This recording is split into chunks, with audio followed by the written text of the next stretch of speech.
Cuando hablamos de poesía, pocos nombres resuenan con tanto peso y dolor como el de César Vallejo.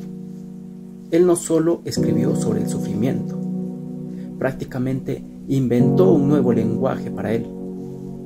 Pero esto siempre ha generado un gran debate en la literatura. ¿Para qué sirve un poeta? ¿Debe ser solo un artista enfocado en la belleza de las palabras? ¿O debe ser un cronista de su realidad por más dura que sea? Y aquí es donde Vallejo rompe el molde. Por eso, la gran pregunta es, ¿de qué manera Vallejo deja de ser un simple observador para convertirse en un testigo fundamental que siente, que vive, que padece el sufrimiento de su tiempo?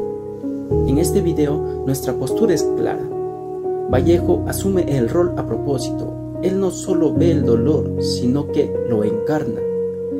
Él usa su poesía como una denuncia, como un acto de solidaridad total con el ser humano. Para sustentar esta postura, en lo que sigue del video se analizará cómo el poeta articula esta visión a través de argumentos basados en su poesía.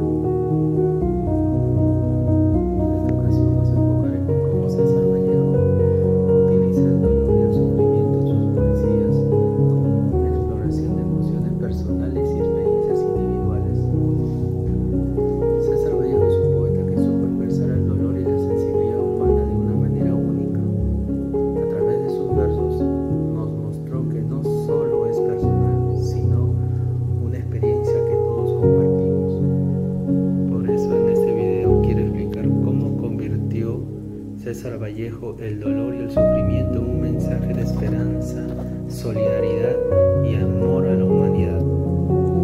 César Vallejo nos enseñó que cuando la vida nos golpea sin razón, cuando sentimos dolor o injusticia o una pérdida que nos causa un sufrimiento, Él lo transforma este sentimiento en algo universal, como si hablara por todas las personas que sufren. Buenas tardes, le habla John Cifuentes.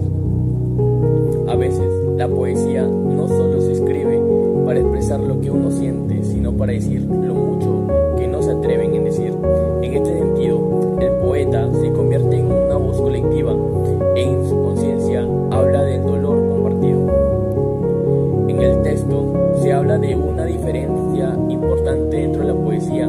Por un lado está la poesía más íntima, que habla de los sentimientos personales del autor, de su tristeza, de su amor. Esta poesía más íntima es la que habla de los sentimientos. Esta nos permite conectar con sus emociones, con lo que siente otra persona. Por otro lado está una poesía comprometida, una poesía que no se conforma con expresar lo individual, sino lo que busca reflejar en el dolor de un pueblo, la injusticia, el sufrimiento colectivo. Este tipo de poesía tiene una función más profunda, no solo emociona, sino también denuncia, despierta y nos hace reflexionar. Por eso el poeta comprometido deja de ser un simple escritor y se convierte en una conciencia crítica y una memoria viva de su palabra. También yo creo que esta idea es muy actual, porque vivimos en un mundo donde muchas se ignora el sufrimiento de los demás. Entonces, la poesía se convierte en una herramienta empática y resistencia. Yo creo que esta idea es muy actual, porque vivimos en un mundo donde muchas veces se ignora el sufrimiento de los demás. Entonces, la poesía se convierte en una herramienta empática y de resistencia. El poeta nos recuerda que el dolor de otro también nos pertenece y que no podemos quedarnos indiferentes. En este sentido, el poeta no solo describe el mundo, lo enfrenta y lo transforma con su palabra.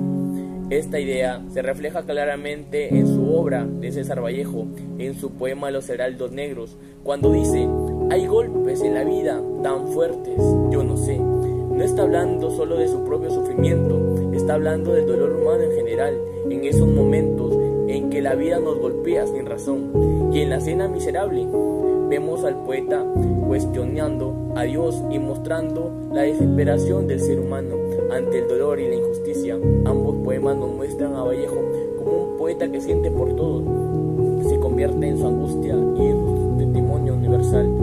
También el poeta comprometido en mucho, más que un artista, la voz de los que callan, el espejo del sufrimiento humano, el mismo que un tiempo, una chispa de esperanza. Su poesía nos recuerda incluso por medio del dolor. La palabra puede ser una forma de resistencia y memoria al amor hacia los demás. Gracias. Los Heraldos Negros, por César Vallejo en 1919. Hay golpes en la vida tan fuertes, yo no sé, golpes como del odio de Dios, como si ante ellos la resaca de todo sufrido se empezara en el alma, yo no sé. Son pocos, pero son hambre, zanjas oscuras en el rostro más fiero y en el lomo más fuerte. ¿Serán tal vez los potros del bárbaros Átilas o los heraldos negros que nos mandan la muerte? Son las caídas hondas de los cristos del alma, de alguna fe adorable que en el destino blasfema. Esos golpes sangrientos son las creaciones de algún pan que en la puerta del honor se nos quema. Y el hombre pobre, pobre, vuelve los ojos como sobre el hombro nos llama una palmada. Vuelve los ojos locos y todo lo vivido se emposa como un charco de culpa en la mirada. Hay golpes en la vida tan fuertes, yo no sé. La cena miserable, por César Vallejo en 1919. ¿Hasta cuándo estaremos esperando lo que se nos debe? ¿Y en qué recodo destinaremos nuestra pobre rodilla para siempre?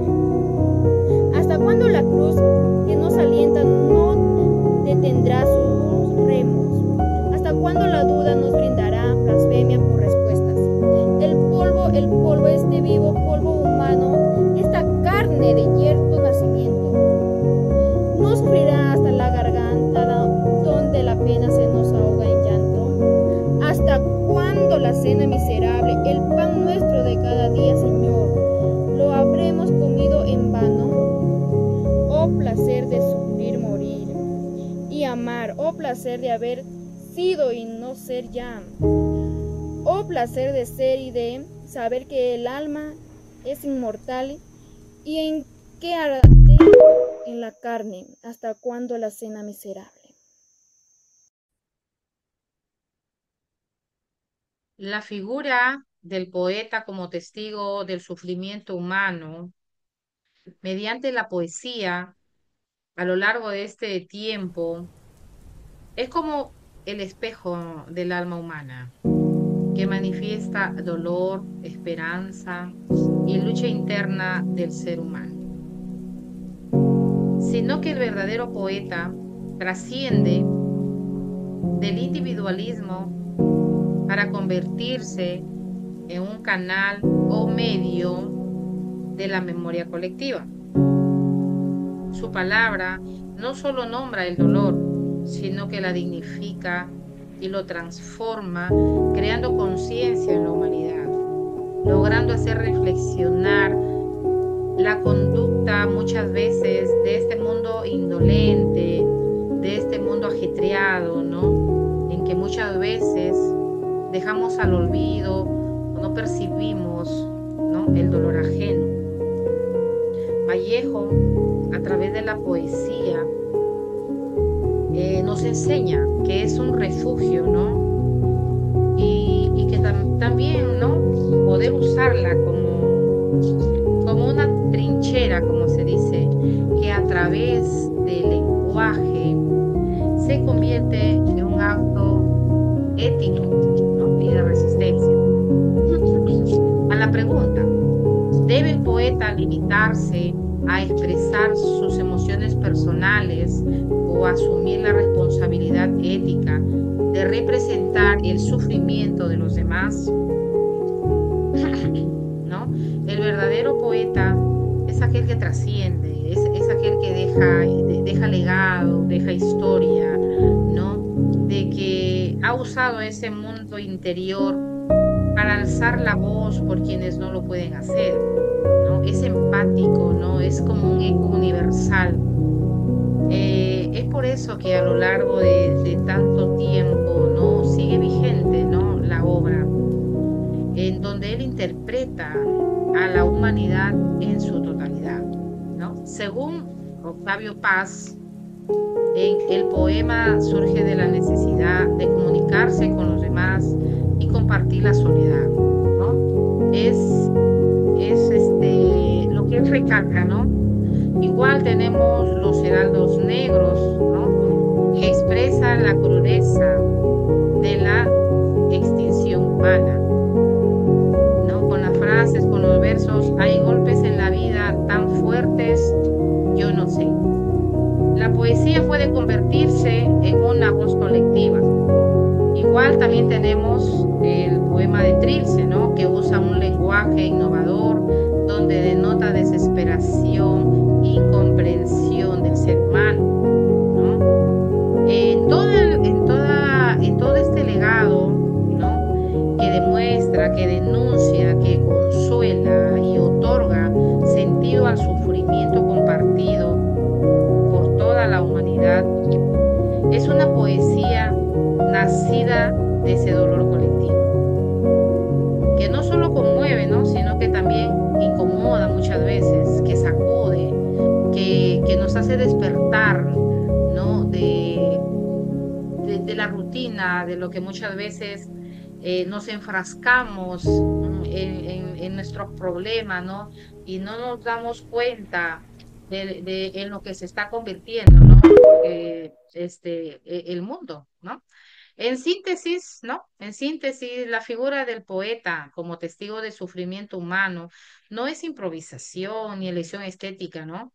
Sino que es una responsabilidad profunda, ¿no? Es en sí, ¿no? Es en sí que el poeta se convierte en guardián de la memoria, recordándonos que el dolor del otro también nos pertenece, ¿no? Y ese testimonio es en última instancia una de las formas más nobles de resistencia frente al silencio y al olvido, ¿no? Muchas gracias. Sí, eso es todo por hoy.